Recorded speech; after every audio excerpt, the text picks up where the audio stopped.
ప్రళయానికి సంబంధించినటువంటి 13 రకాల దౌర్భాగ్యులు ఎవరు?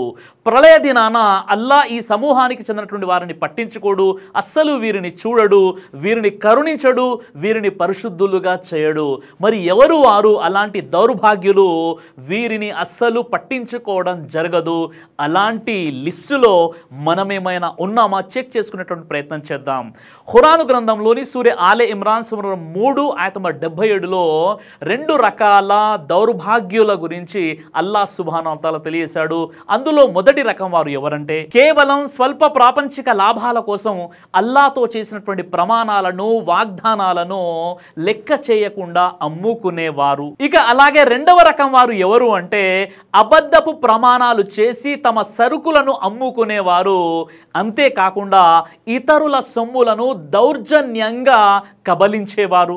హజరత్ అబ్దుల్లా రదియల్లాహు అన్హు వారి ఉల్లేఖన ప్రకారంగా ఎవరైతే ఇతరుల సొమ్మును కబలించే ఉద్దేశంతో అబద్ధ ప్రమాణం చేస్తాడో అతడు రేపు తీర్పు దినం రోజు అల్లాను ఎలాంటి స్థితిలో కలుసుకుంటాడు అంటే అతని పట్ల అల్లా తీవ్రమైనటువంటి కోపంలో ఉన్నటువంటి స్థితిలో కలుసుకుంటాడని ప్రవక్త వారు చెబుతూ ఖురాన్లోని సూరే ఆలే ఇమ్రాన్ సూర నంబర్ 3 ఆయత నంబర్ 77ను పఠించారు. సహీ బుఖారీ హదీస్ నంబర్ 7445. ఇక మూడవ రకం దౌర్భాగ్యుడు ఎవడు అంటే ఇతరులకు తాను చేసినటువంటి సహాయం గురించి గొప్పలు చెప్పుకునేటటువంటి వాడు, అంటే ఉపకారం చేసి దెప్పి పొడిచేవాడు. ఇక నాలుగో రకం దౌర్భాగ్యుడు ఎవడు అంటే తన వస్త్రాలు చీల మండలం వరకు పడిపోయే విధంగా ధరించే వ్యక్తి. సహీ ముస్లిం హదీస్ నంబర్ 106. ఇక ఐదవ రకం దౌర్భాగ్యుడు ఎవడు అంటే తన వద్ద నిరుపయోగంగా నీరు ఉన్నప్పటికీ ఆ నీటిని బాటసారులు మరియు ప్రయాణికులు వాడుకోకుండా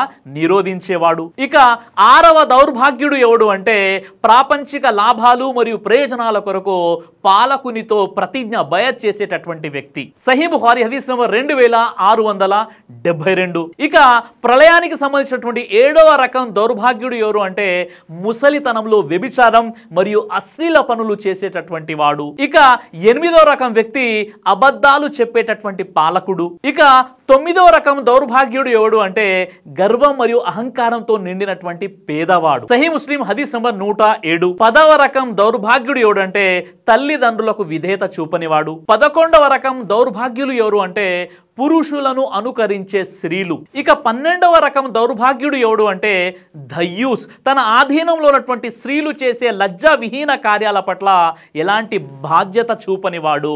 అంటే తన భార్య, తన కూతురు, తన చెల్లి, తన ఆధీనంలో ఉన్నటువంటి స్త్రీలు ఎవరైతే లజ్జా విహీనమైనటువంటి పనులు చేస్తుంటారో ఆ పనుల పట్ల ఎలాంటి బాధ్యత చూపకుండా ఉన్నటువంటి వాడు. సహీహుల్ జామి హదీస్ నంబర్ 3047. ఇక అలాగే ప్రళయానికి సంబంధించినటువంటి 13వ రకం దౌర్భాగ్యుడు ఎవడు అంటే తన భార్యతో మలద్వారం గుండా సంభోగించేటటువంటి వ్యక్తి మరియు స్వలింగ సంపర్కులు. తిర్మిజీ హదీస్ నంబర్ 1165. ఈ విధంగా 13 మంది దౌర్భాగ్యులు ఎవరైతే రేపు ప్రళయం రోజు వారి పట్ల అల్లాహ్ సుబ్హానహు వ తఆలా కరుణ దృష్టితో చూడడు, వారిని క్షమించడు, వారిని పరిశుద్ధులుగా చేయడు, వారి పట్ల కఠినంగా వ్యవహరించడం జరుగుతుంది. ఈ 13 రకాల దౌర్భాగ్యులు. అల్లాహ్ సుబ్హానహు వ తఆలా మీకు, నాకు, మనందరి కూడా ఈ 13 రకాల దౌర్భాగ్యుల నుండి మనల్ని మనం కాపాడుకునేటటువంటి సద్బుద్ధిని ప్రసాదించుగాక. ఆమీన్ యా రబ్బుల్ ఆలమీన్.